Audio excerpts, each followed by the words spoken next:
रात गवाई सोए करियो, दिवस गवाया खाए। हीरा जन्म अनमोल था, ये कौड़ी बदले जाए।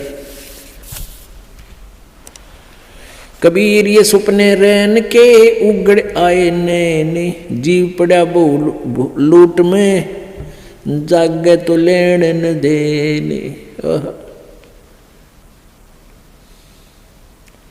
परमात्मा कहते हैं कबीर ये सुपने रैन के, ये रात जैसा सुपना है आपको। आज आपके पास कार है, कोठी है, ना है तो लो छोटा मोटा कोई व्यवसाय है, कोई धंधा है, बेटा बेटी है। जैसे हम सपने में देखते हैं ना, कई बार तो या ऐसा सपना देखते हैं कि तो कार में घूम रहे हैं, ठाठ कर रहे हैं, खूब मौज मार रहे हैं, और उठे तो फिर साइकिल भी कोई ना घर पे। जब आंख खुल जाती है तो देखा साइकिल भी कोई नहीं आसपास, कार के सपने आ रहे थे। तो ऐसे ही हमारे ये स्वप्न है, ये जो कुछ भी आप देख रहे हो सपना समझो। और कल ये नैन उगड़ गए, कल ये आंख खुल गई, यानी मृत्यु होगी, तो जागे तो लेन न देने। अब वहां धर्मराज के दरबार में विचार आवे इसको जाकर के, अरे बेटा था, बेटी थी, कहाँ थी? तेरे की कुछ भी ना था, उन्हें धक्के खा रहा था, मतलब सपना था। तो ऐसा सपना सा बनेगा आपके साथ ही, जो आज जिसके ऊपर इस सपने में अपना जीवन बर्बाद करे। और सपने में ही आप भक्ति करोगे तो आपको लाभ होगा, इसमें ही आपको ज्ञान हो कि इससे बचाव करें, इस तो सपने में ही सुख होगा आपको। अब जैसे सभी ऋषि संत कहते हैं कि कर्म का भोग तो भोगना ही पड़ेगा, संस्कार में जो प्रारब्ध में कर्म है भोगना ही पड़ेगा, फिर फायदा क्या हुआ? फिर भक्ति का यूज क्या? जैसे आप सपने में दुखी हो रहे हो, आपके पीछे कोई पागल कुत्ता भाग रहा है और आप खूब स्पीड खींच रहे हो, दुखी हो रहे हो, तो कोई आके उस कुत्ते का लठ मारे, रोक कर उसने लठाड़ा आ जाए, उसने एक तरफ भगा दे, तो सपने में सुख होया, उसने चैन सांस लिया, सुख का को हो, बच गया भाई। तो ये सपना हर ये कर्म रूपी कुत्ते आपका पीछे पड़ रहे हैं, और पूर्व संत की भक्ति से इन कुत्तियों का लठ लग गए, इन पागलों का, और ये अपनी दिशा बदल दें और आपको राहत मिले। तो ये सपने में भी सुख इस परमात्मा के अभी होगा, तब बात बने। अब आँख खुले बस दापे न रहा, कुछ भी ना था वो, जैसे टेंशन हो रही है, काम अड़ गया फला, जिस जो कोई टेंशन है, किसी काम में रुकावट आ रही, परमात्मा सपने में ठीक करे जब चैन हो। और ये कहने पर आप तो भोगना ही पड़ेगा, सपने में दुख तो दुख रहेगा, तो वो थ्योरी ठीक है नहीं है, उनकी मन गणत है, उनको अध्यात्म ज्ञान नहीं है। आजकल के 5 दिन ये जंगल होगा बासे, ऊपर ऊपर हल फिरा ये ढोर चरेंगे घासे।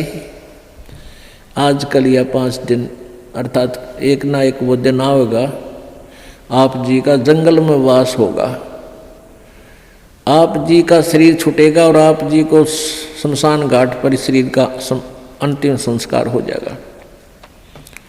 और फिर इस तुम्हारी जो है ना मिट्टी के ऊपर ढोर फिरा करेंगे, डांगर हंडेंगे, घूमया करेंगे। 8 जने जो लाकड़ी और केस जले जो घासे, सब जग जलता देख कर ये कबीर भया उदास। मरोगे मर जाओगे कोई न लेगा नाम, उजड़ जा बसाओगे छाड़ बसती गांव में। कहते हैं आज तुम जिस परिवार के वंश चलाने के चक्कर में दिन रात फिर लगे रहते हो, आपकी मृत्यु के बाद कोई आपने याद भी ना करे, 6 महीने रोंगे मुश्किल से। अब आजकल तो 10 दिन में कर दें सारा काम, 70वीं वीर, वर्षी वीर, महीना वीर, वो 13वीं भी 10 दिन में करके फारे कर दें। कोई आज आप अपने दादाजी को कितना याद करते हो? कभी कोई पूछला, गांव को पूछ ले कि किसका है, कहाँ से, फिर जब फलाने दादा का नाम कभी बताना पड़ जाए, जब न तो कहो ना याद करता दादाजी ने। तो पुण्यात्माओं या भूल ला रखी काल ने, और इन काल के दूता ने हमें ऐसा उलझा रखा है कि पुत्र बिना मोक्ष नहीं। अब बेटी ने तो हम संतान भी नहीं मानते थे, ऐसी ऐसी अनजान सोच बना दी हमारी। पुण्यात्माओं, बेटा और बेटी में कोई अंतर नहीं। संस्कार आपको मिलेंगे चाहे कितने पैर पीट लो। आजकल उन अज्ञानी लोगों की और फिर समाज के दबाव में हमारे भक्त आत्मा भी प्रेरित हो जाते हैं। जिसके 1-2 पुत्री है तो इन्होंने सोचा पुत्र हो भगवान, पुत्र जरूर हो, क्योंकि वो इंजेक्शन लाओ डेली। जब पड़ोसन आ जाएगी, कोई रिश्तेदार आवेगा, नहीं कहेंगे एक पुत्र तो चाहिए था, एक पुत्र तो होना चाहिए। दास जब सर्विस करता था, जेई की नौकरी करता था, एक ठेकेदार था मदीना गाँव, मदीना डांगी का, और वो 62 साल की उम्र का आदमी। तो उसके 4 लड़कियां थी और बड़ी लड़की ब्याह दी, 2 लड़कियां तकरीबन सारी ब्याह शादी कर दी। फिर प्रेरणा कर दी, किसी ने कहेंगे कोई एक पुत्र तो हो, पुत्र तो होना चाहिए। तो उसकी पत्नी ने भी यही कहना शुरू कर दिया कि पुत्र तो होना चाहिए। उसने कहा कि तुम मेरी, उसकी कोई मौसी की लड़की थी, क्यों करके उसकी शादी करवा दी। अब वो बताओ, खुद बताओ था, बोला जी ऐसा हुआ, वो फिर जड़वा 2 लड़की होगी उसके, 5 तो पहले थी और 2 की और आन लग गए। फिर वो छक्के, मैंने तो ऑपरेशन करागा, पंडा छुटवाया उसका। तो परमात्मा कहते हैं या हमारी बॉडी 8 से, परमात्मा जो देगा वही होगा, और अगर आवश्यक होगा, अब आपके पास वो परमात्मा कबीर है, कबीर जी वो है, अगर आपके संस्कार में कोई सुयोग्य संतान होगी तो पुत्र भी दे देगा।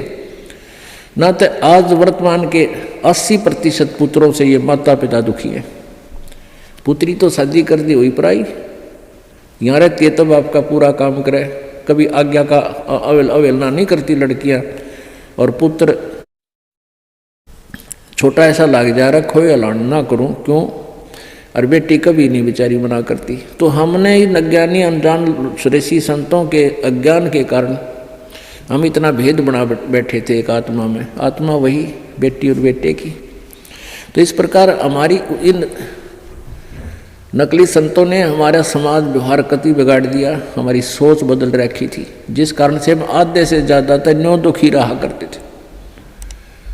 अब वर्तमान में आप देख रहे हो पुत्र, ये बुरी बात नहीं है पुत्र अब, लेकिन इस ज्ञान को प्राप्त करके आपका फिर पुत्र हो चाहे पुत्री आपको दुखी नहीं करेंगे, क्योंकि वो बचपन से इस ज्ञान में भगवान के रंग में रंग जाएंगे, और परमात्मा की शक्ति आपकी भक्ति से आपके साथ रहेगी। और मान ले कोई छोटा मोटा संस्कार में कोई निकम्मा बालक आ भी गया तो उसने मालिक ठीक करेंगे, सीधा करेंगे, उसको किसी प्रकार भी करें चाहे, आपको दुख नहीं होने देंगे। तो इसलिए परमात्मा की हम चाह में भटका करते थे कि वो सारे ही सुख दिया करता है। कबीर हाड जले लकड़ी जले और जले जावन हारे, और देखण आड़े भी जले, अब किस्तें करूं पुकार। अब परमात्मा कबीर जी कहते हैं कि जो किसी की मृत्यु होगी वो तो जले, और जो उसको जलाने जाएंगे एक दिन वह भी जलेंगे, और जो देख रहे हैं खड़े होकर के फलाना मर गया देखो उसकी चिता जले है, और वह भी जलेंगे एक दिन, उनको भी वहीं जाना है। पर ये वो बुद्धि इतनी काम ना करती, इतना दबाव है हमारे ऊपर, प्रेशर है, नशा है, हमें डर ना लगता कि हम भी वहीं जाना है, हमने भी एक दिन वहीं जाना है। वो दिन याद कौन रखते हम, और वो अब याद रहेगा। मौत बेसारी बावड़े तन अचरज किया कोने, तन माटी में मिलेगा जो आटे में लोने। अगर आप ये वीडियो YouTube पर देख रहे हैं तो हमारे चैनल को सब्सक्राइब करें और बेल आइकन को दबाना ना भूलें। अगर आप Facebook पर ये वीडियो देख रहे हैं तो हमारे पेज को लाइक करें।